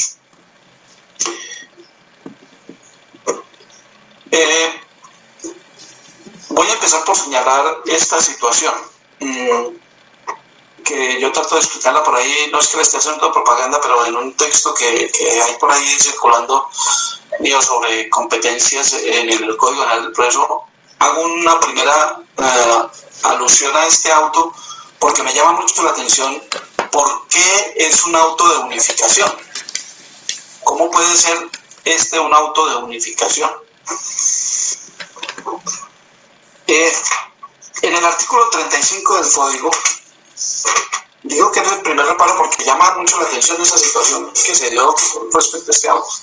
En el artículo 35 del Código General del Proceso está previsto cuáles son las atribuciones en las corporaciones, me refiero a los tribunales superiores y a la Corte Suprema de Justicia, cuáles son las decisiones que tiene que adoptar la sala de decisión y cuáles decisiones tiene que adoptar el magistrado sustanciador individualmente, que es un régimen diferente a las otras áreas del derecho. En laboral es distinto, en penal es distinto, ¿no? En administrativo es un tanto diferente. Aquí tenemos una regla muy particular. Todas las sentencias que resuelvan recursos de apelación, por supuesto, y obviamente las que resuelvan los recursos de revisión, todas esas sentencias las dicta la sala de decisión. Y las de casación las resuelve la sala de decisión de la Corte. Recuerden que la sala de decisión de la Corte está integrada por 7 magistrados, la sala de casación civil, y en los tribunales las salas se conforman por regla general con 3 magistrados, sin importar el número de magistrados que integren la sala especializada. Cada sala de decisión está integrada por 3 magistrados. Entonces integramos la sala de 3 y esa sala solo dicta las sentencias que resuelvan los recursos de apelación y de revisión, y solo dictamos en sala 2 autos. La apelación de 2 autos. El auto que rechaza una oposición en una diligencia de entrega y el auto que rechaza el incidente de una liquidación de una condena en abstracto. Solamente esos 2 autos los dicta la sala de decisión. Todos los demás autos, dice el artículo 35, los dictan el magistrado sustanciador. Pero tratándose de la apelación de autos, ¿cierto? Todos los demás autos los dicta el magistrado sustanciador.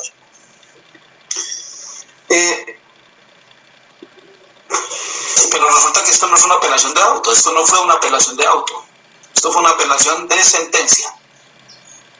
¿No? Esto fue una apelación de sentencia.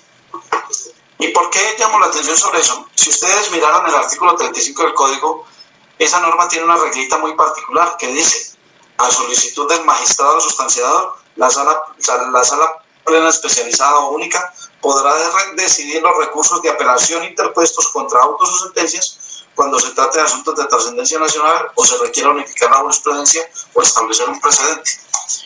Brevemente explico eso. Mire que hablo de recursos de apelación, de autos o sentencias. Como a mí me toca dictar todos los autos de apelación, que resuelvan apelaciones de autos, salvo esos dos que mencioné, es posible que haya un asunto del que yo deba conocer que me parezca que es importante, de trascendencia nacional, o que sea importante para unificar la jurisprudencia nacional o regional. Y entonces yo tengo la potestad, a la luz de esa norma, de convocar a toda la sala especializada, no a los 3 magistrados de mi sala, sino a toda la sala especializada, que para nuestro caso, por ejemplo, seríamos 4 magistrados de la sala civil familiar, con el fin de unificar un criterio en un asunto en el que en principio debería resolver yo solo, porque se trata de una apelación de una auto. Entonces miren que la norma habla de apelación de autos o sentencias, pero es que este no era una apelación de auto o de sentencia, era un conflicto de competencia que, como no está previsto allí, entonces se entiende que se dicta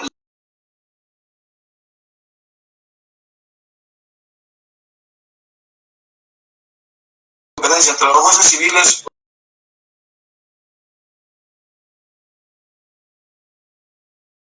mucho menos de la sala especializada. Entonces aquí ocurrió una primera situación, que ese magistrado que tuvo este conflicto de competencia dijo: venga, aquí la Corte ha tenido varios criterios sobre este tema del factor subjetivo de competencia y el fuero subjetivo de competencia, del factor territorial, y es necesario que le pongamos límite a esto y que fijemos una sola posición.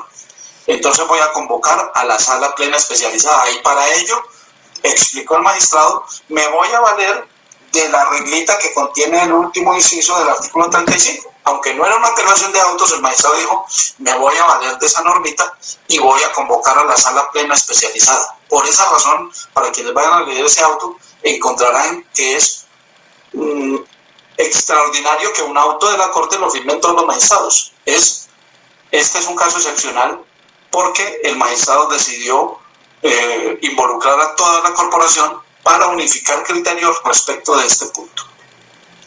¿Y por qué era necesario unificar ese criterio? Porque en la Corte, y eso es lo que analiza ese auto de unificación, en la Corte había varios criterios sobre cómo se aplica la competencia en un asunto de esta índole, en el que interviene una empresa de servicios públicos, particularmente una servidumbre, en este caso, ¿no? Entonces, algunos magistrados en sus autos de sala unitaria decían: aquí aplicamos fuero real, porque como es un asunto de servidumbre, claramente el artículo 28 dice en el numeral 11,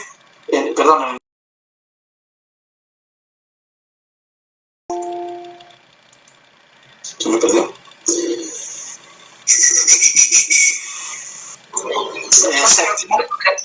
En el numeral séptimo,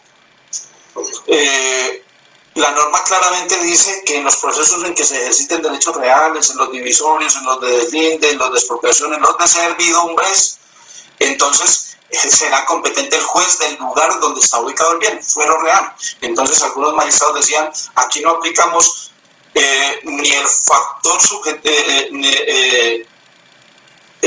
el artículo 29, no aplicamos el artículo 29 porque el artículo 29 se refiere al factor subjetivo de competencia y no al fuero subjetivo de competencia. Aquí simplemente aplicamos fuero real porque el artículo 28 claramente dice que los procesos de servidumbre se tramitan en el lugar donde esté ubicado el bien y no nos importa quién sea la persona que intervenga. Ese fue el primer criterio que tuvo en cuenta la Corte en este auto, que estaba plasmado en varias decisiones de la Corte. Un segundo criterio dijo: un momentico, aquí lo que aplicamos es fuero subjetivo por la calidad de la parte, fuero subjetivo del factor territorial. ¿No? Miren ustedes, fuero subjetivo del factor territorial por la calidad de la parte. Aquí es una empresa de servicios públicos que tiene un fuero especial porque es una entidad pública y la norma dice que debo demandar donde tenga sede esa entidad pública.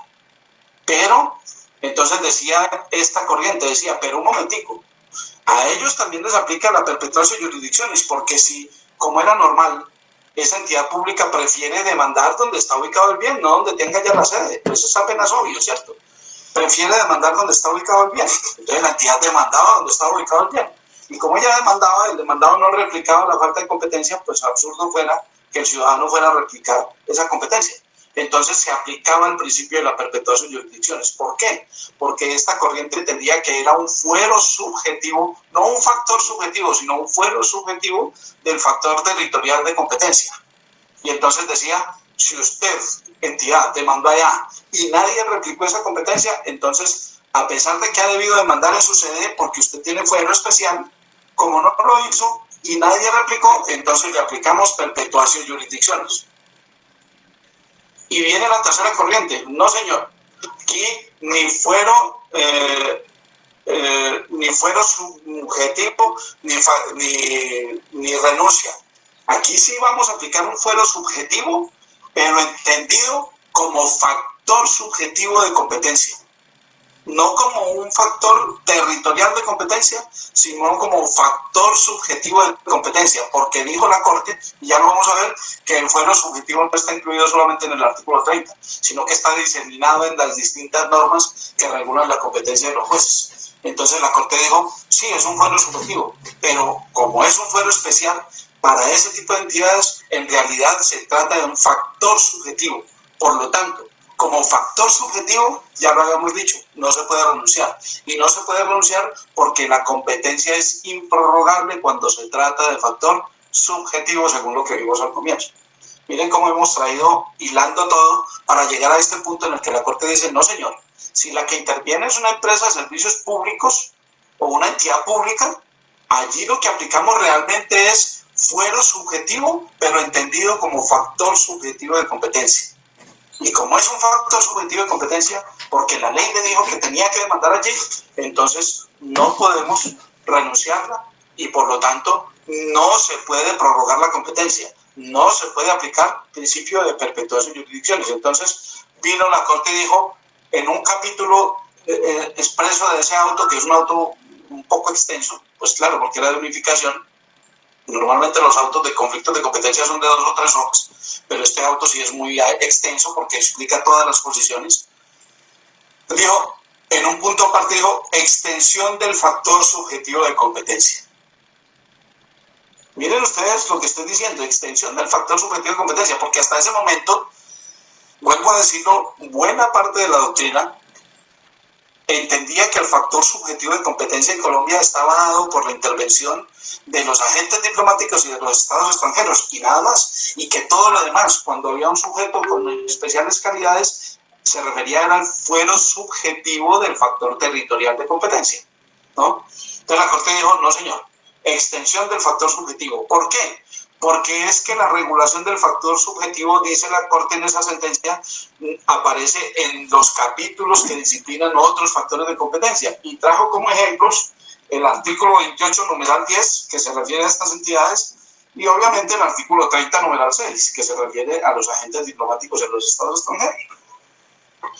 Dijo además que de acuerdo con el artículo 29 del Código, es prevalente la competencia establecida en consideración a la calidad de las partes. Y entonces dijo, por lo tanto es prevalente el factor subjetivo, incluido el fuero subjetivo del factor territorial, dijo la Corte, incluido el fuero subjetivo del factor territorial. Entonces miren cómo volvió factor subjetivo lo que hasta ese momento era un fuero subjetivo del factor territorial, que en principio era renunciable, y lo volvió, como dice la misma providencia, irrenunciable. Y por lo tanto concluyó la Corte allí enfáticamente, dijo, no aplica el principio de la perpetuación de jurisdicciones.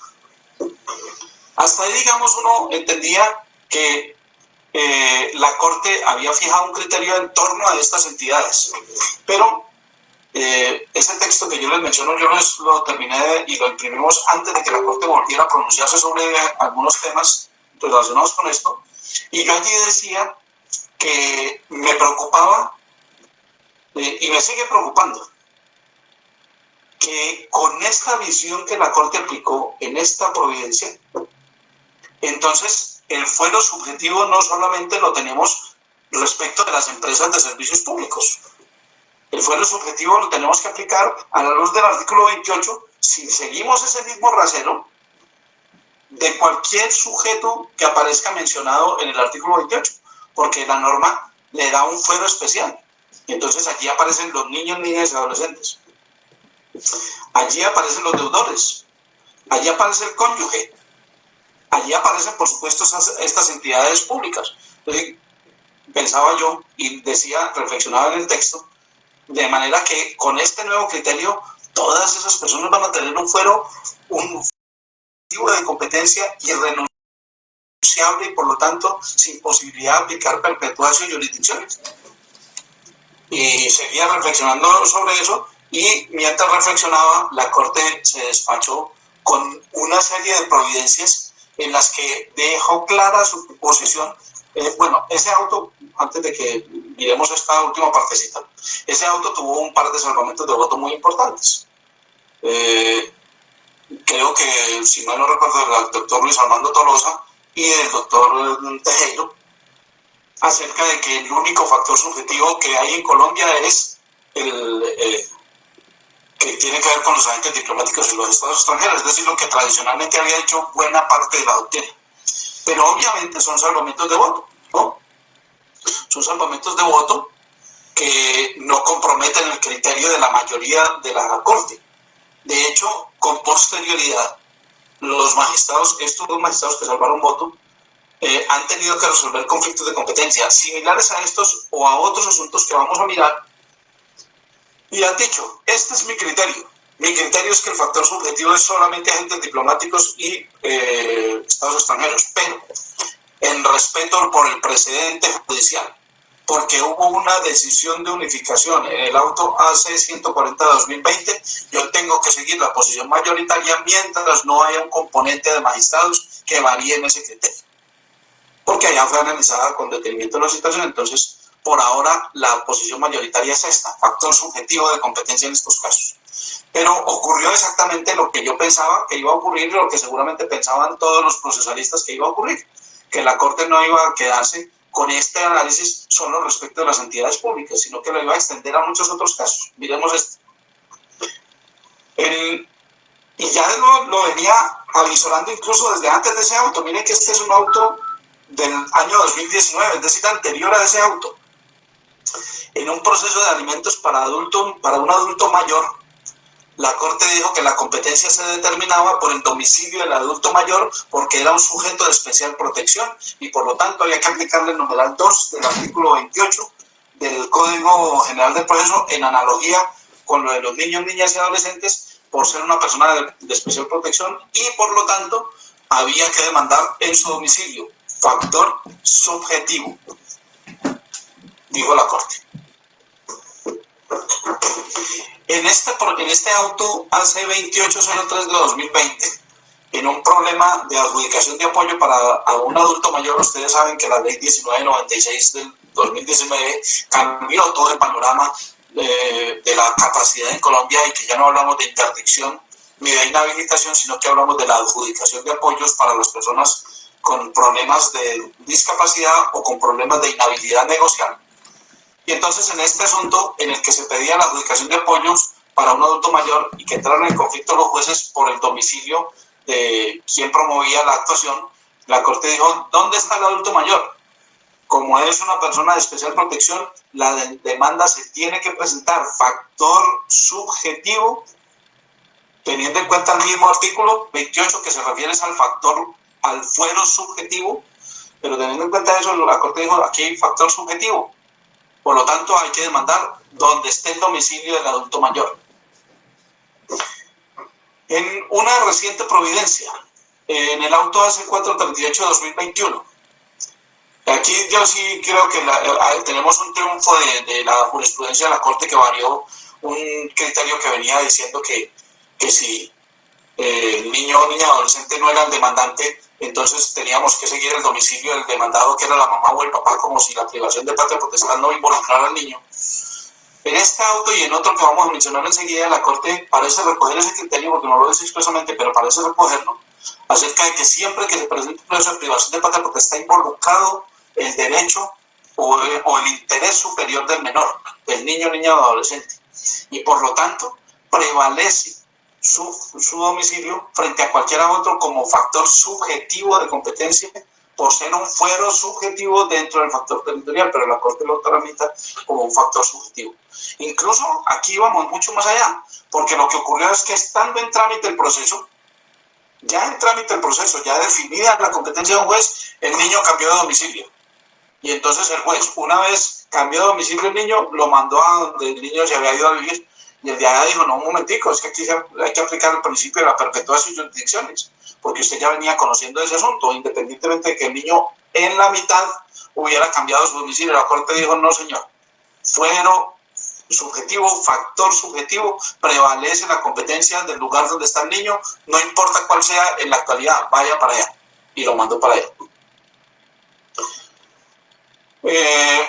Decía que en ese tema de quién, si era demandante o demandado el niño o no, la Corte parece haber cambiado el criterio, y en otro asunto, en el auto AC 2332 al definir del 2019, mire que también es anterior al auto de unificación, también al definir un proceso de patria potestad, dijo, es competente el juez del domicilio del niño porque él tiene un fuero subjetivo, factor subjetivo que prevalece sobre cualquier otro y no se puede perpetuar la competencia. Miren esto todavía, en un proceso de responsabilidad civil contra Codensa, empresa de servicios públicos domiciliarios, por un incendio que hubo, la Corte dijo, un momentico, habían demandado en otros lugares, en un lugar distinto al domicilio de Codensa, dijo, un momentico, como este es un proceso de responsabilidad civil, pero está involucrada una entidad pública, hay que demandar en el lugar donde está la entidad pública, porque ella tiene un fuero especial que determina factor subjetivo de competencia, y ordenó mandar el asunto al lugar donde estaba ubicada la sede de Codensa S.A.S.P., aplicando factor subjetivo de competencia. Más aún, miren ustedes, en un auto AC 1312 del 2020, la Corte Suprema de Justicia, en un proceso ejecutivo, pero en el que estaba involucrado un hospital, claro, el cobro de esas facturas por cuestiones de salud y todo lo demás, en el que estaba involucrado un hospital, dijo, aquí aplicamos fuero subjetivo, lugar donde está ubicado el hospital, la sede del hospital. No nos importa dónde se iba a cumplir la obligación, nada de eso nos importa. Nos importa dónde está ubicada la entidad pública, demandante o demandada, y allá tenemos que ir a demandar. Factor subjetivo. En estos autos AC 3527 de 2020 y AC 160 de 2021, muy reciente, repite la Corte lo que dijo en el auto de unificación, que en las servidumbres hay que demandar en el lugar donde está ubicada la empresa de energía que es demandante o demandada. En uno de esos autos precisamente es en el que, y en uno de los de patria potestad, es en los que los magistrados que salvaron voto dijeron, sí, nosotros creemos que está equivocada la Corte, pero lo cierto es que hay una decisión mayoritaria que, en respeto al precedente que pues, nos obliga a todos los jueces, pues, tenemos que acogerlo, y por lo tanto dijeron que se acogían al criterio del factor subjetivo, siguiendo el precedente judicial. En un reciente pronunciamiento también, en el auto AC 176 de 2021, acaba de decir la Corte que también en los procesos de expropiación, que están incluidos en el numeral séptimo del artículo 28, como de competencia exclusiva del lugar donde está ubicado el bien, hay que demandar si la entidad, en el lugar donde está ubicada la entidad que es demandante, que es lo normal, ¿no? Eso a uno le parece sinceramente que eso es un contrasentido, porque eso dificulta la práctica de pruebas, indudablemente dificulta la práctica de pruebas, pero la misma inmediación, porque no es el juez el que va a poder practicar, por ejemplo, una inspección judicial, sino que va a tener que comisionar a jueces de otros lugares para que le practiquen inspecciones judiciales, con lo importante que ya resultan para poder definir un asunto, ¿cierto? Pero ese es el criterio. Si es una entidad pública, como debe serlo, la que está haciendo la expropiación, hay que demandar en el lugar donde está ubicada la entidad. Y lo mismo repitió en este último auto.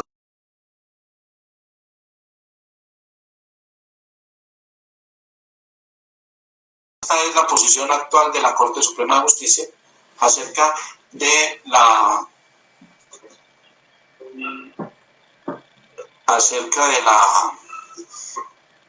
competencia por los distintos factores y en particular por el factor subjetivo de competencia que yo te quería traer a colación y quería compartir con ustedes porque me parece que es muy importante, no solo para los jueces civiles ya, sino también, evidentemente, para los jueces de familia, ¿no? Entonces, quedo a su disposición por si hay alguna pregunta. Sí. Gracias, doctor. Algunos, me parece que la doctora Jenny, vamos a ver.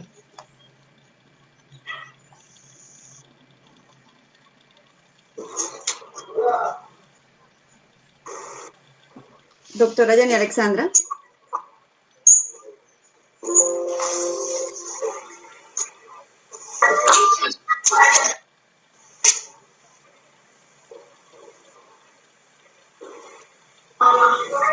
Doctora Claudia, necesita que le colabore con algo, pues no tengo preguntas, pero usted me ha solicitado que le apoyara en la parte técnica y pueda con mucho gusto. Listo, doctora, muchas gracias. Que la doctora Luisa está en este momentico en audiencia. ¿Alguno de nuestros participantes tiene preguntas? El doctor Gustavo Adolfo, la doctora María Teresa.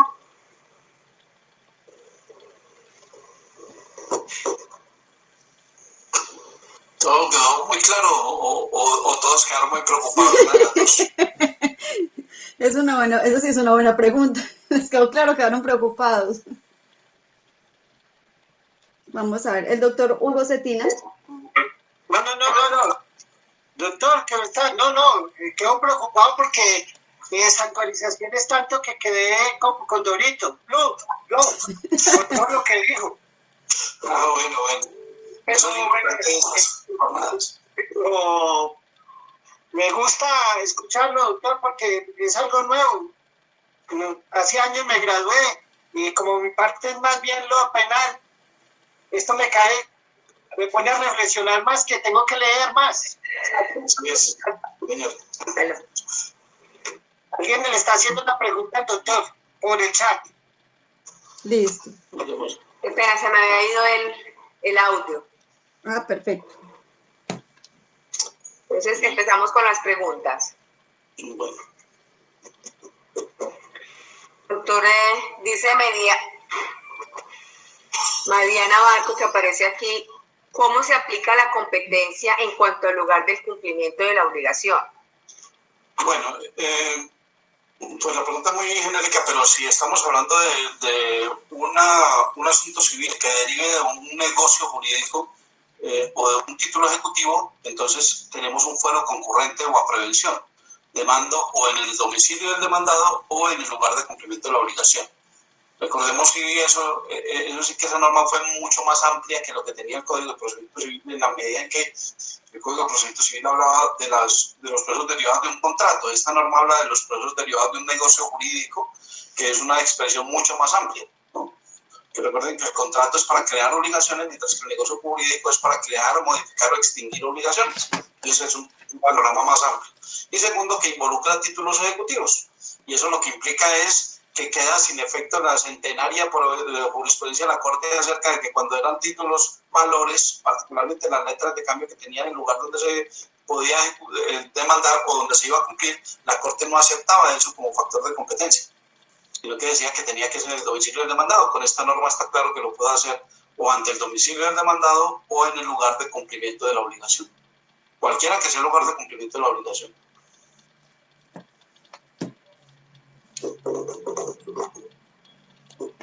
Perfecto. Muchas gracias. ¿Quién más va a hacer preguntas? No veo preguntas por acá, por el Facebook, Claudia. Tampoco tenemos preguntas en este momento por el Facebook, ¿no? Están conectados, pero no tenemos preguntas. Como dijo el doctor Sarasab, ¿les quedó muy claro o quedaron asustados? Digo lo segundo. Lo segundo.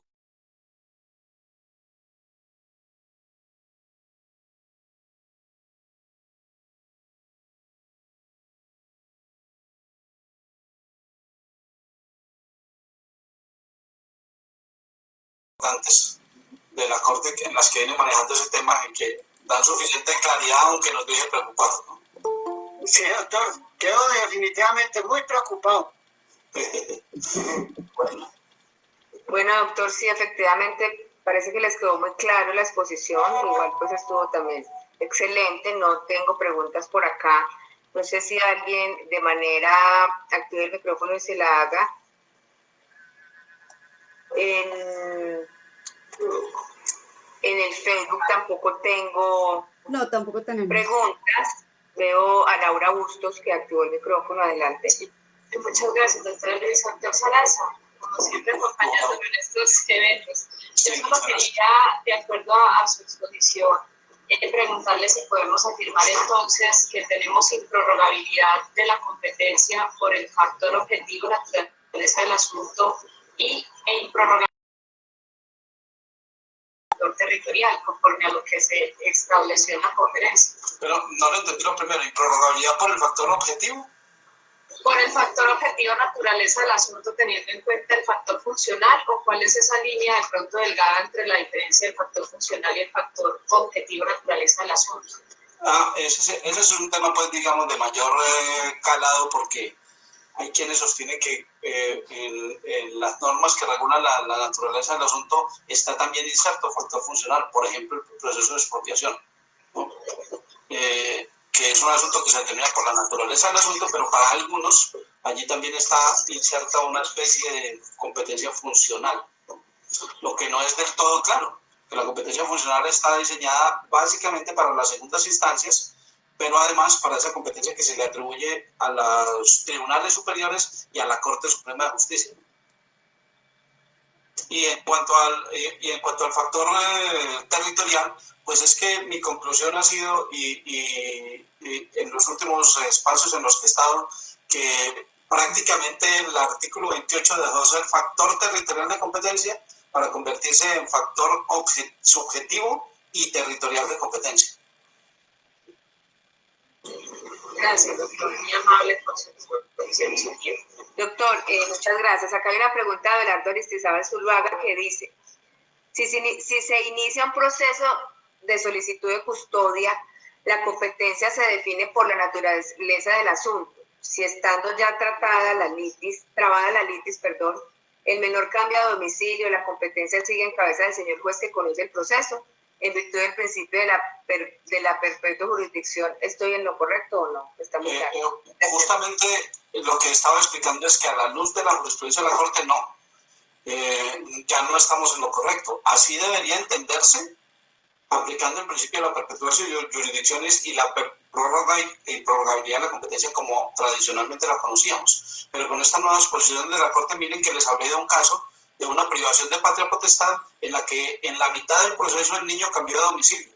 Y entonces en ese momento el juez la envió al juez del lugar donde estaba ya ubicado el niño, y la Corte dijo, sí señor, ese era el procedimiento, porque el fuero subjetivo que sigue al niño se convierte en un factor subjetivo de competencia por las calidades de la persona que interviene, y es un sujeto de especial protección, por lo tanto varía la competencia, y creo que en el caso de la custodia tendría que ocurrir exactamente igual.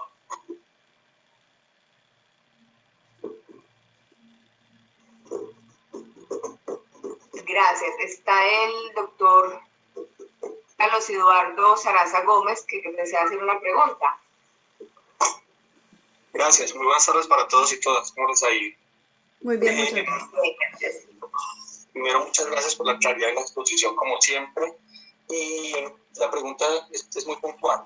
Teniendo en cuenta este lineamiento jurisprudenciales que nos ha mostrado estos autos de la Corte, en donde primero recoge adultos mayores, luego pues obviamente niños, niñas y adolescentes, y así sujetos de especial protección, podríamos pensar que estos mismos criterios son aplicables, por ejemplo, para madres cabeza de familia, mujeres en estado de gestación y demás. Ese factor subjetivo lo podremos extender a estos sujetos especiales. Gracias. Pues yo no lo diría categóricamente, porque pues habría que conocer hasta dónde va a ampliar su espectro la jurisprudencia de la Corte, pero en principio así debe entenderse, porque la Corte, por ejemplo, en el caso de los adultos mayores dijo, es que este es un sujeto de especial protección al que hay que brindarle garantías, y como es un sujeto de especial protección lo tenemos que ubicar. Mire que ese adulto mayor no aparece en el listado del numeral 2 del artículo 28 y sin embargo la Corte dijo lo vamos a ubicar allí para equipararlo a los niños, niñas y adolescentes y por lo tanto le aplicamos factor subjetivo. Por lo tanto, es muy probable que respecto a ese tipo poblacional también pueda ocurrir lo mismo, Carlos. Pero, digamos, la pregunta va más orientada si un juez en su fuero de decisión podría tomar este tipo de específicamente lineamiento de la Corte. No, yo creo que los parámetros, estos autos que yo he compartido con ustedes y que les voy a compartir ya completos, me parece que le dan lineamientos claros a los jueces para que en casos concretos pueda tomar ese mismo tipo de determinaciones. Claro, estamos hablando de sujetos de especial protección, hay que mirar que realmente estemos ante una situación que implique una buena dosis de constitucionalismo que a usted le gusta, doctor Carlos Eduardo. Gracias. Sí. Muchas gracias. Claudia, ¿algo en el Facebook? No tenemos preguntas en el Facebook. Acá en el chat sí, Doc. Doctor, usted nos envía las diapositivas, ¿cierto? Están preguntando por las diapositivas. Sí, claro, con mucho gusto. Les envío las diapositivas y les voy a compartir también las providencias, también para que las tengan ahí todas. Perfecto. El trabajo de buscarlas. Les voy a compartir también las providencias. Bueno, pues no veo más preguntas aquí. Parece que pues, todos se quedaron entendibles, asustados, como dijo el doctor Hugo. Les agradezco a los que nos acompañaron en esta charla del doctor Sarasa, por aceptar la invitación del Colegio de Jueces y Fiscales y su junta directiva.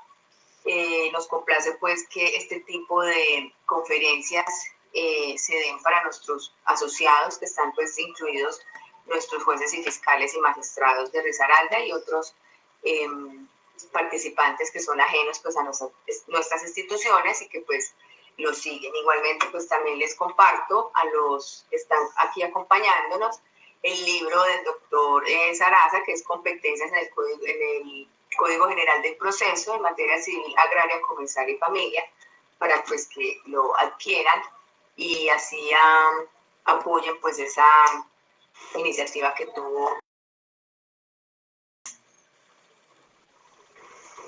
Doctor, muchísimas Muchas gracias a ustedes por la invitación. Quedo atento a cualquier otra actividad que el colegio programa, que me parece muy interesante. Así sea, doctor. Muchísimas gracias. A todos, muchas gracias por haber estado. Muchísimas gracias a todos. Muchísimas gracias al doctor por la exposición que a lo largo de estas casi 2 horas tuvimos.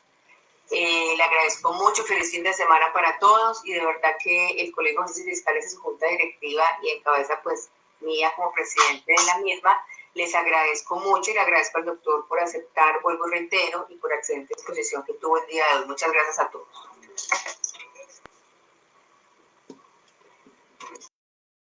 Chao, gracias. Muchas gracias.